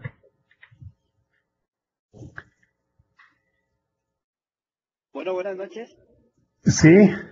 Entonces, el patrón singleton no lo podríamos ocupar, por ejemplo, en lo que son las páginas web, nada más para que abra una sola página, en este caso de proveedores. El patrón singletón para que abra una sola página de proveedores. Es que ahí el funcionamiento es distinto, porque una aplicación web no maneja estado. Entonces, ¿cómo te evitas que un usuario abra 2 veces la página? O sea, no tienes control, porque la página está en el lado del cliente, no está en el lado del servidor. Una vez que el servidor le da la página, ya se olvidó de él. No sabe si realmente el usuario todavía la tiene abierta. Claro que además puedes abrir el navegador 2 veces. Correcto, así es, así es. Sí, entonces, pues no vería yo el singletón como una forma de que el usuario solamente tenga abierta una página, que no abra 2 veces la misma página. Estaría muy difícil, porque imagínate que sin querer la cerró y la necesita. Y como tú no sabes porque estás en el servidor, pues tú le vas a decir, no, tú ya la abriste. Entonces, pues no sería funcional eso, ¿no? Ok. Pero, por ejemplo, no hay una forma de implementar ese tipo de singleton en lo que es una página web para que siempre muestre una sola página de proveedores. Te repito, no es posible. Salvo mejores opiniones, yo pienso que no es bueno. Es que sí lo puedes hacer, o sea, te digo, a ver, solicitó la página de proveedores, perfecto, yo guardo, ya me solicitó la página de proveedores y ya nunca se la voy a volver a mostrar. Sí puedes. O sea, tú puedes tener ahí en tu servidor una variable de estado y dices, página ya mostrada, sí, listo. El usuario te la pide otra vez, comparas, página ya mostrada, sí, ya no le devuelvo. Sí, de que puedes, sí. No necesitas implementar singletón, basta con una bandera que diga que ya se la devolviste, y listo. Pero te repito, ¿cómo sabes que el usuario realmente no cerró la ventana y que la quiere nuevamente? Ok. O sea, no sería muy práctico eso, ¿eh? Ese es el problema de las aplicaciones web. Y si tú necesitaras eso, entonces debes de pensar en otro tipo de tecnología, como por ejemplo una aplicación de escritorio. Ah, ok. Combinada con accesos web, eso sí se puede hacer. Y entonces ahí sí puedes controlar una aplicación de escritorio que se comunique con un servicio web. Entonces realmente quien está controlando ahí la vista, pues es la aplicación que corre del lado del cliente, que él sí tiene control de las ventanas. Sí. ¿Alguna otra pregunta? Ok, creo que ya no hay más.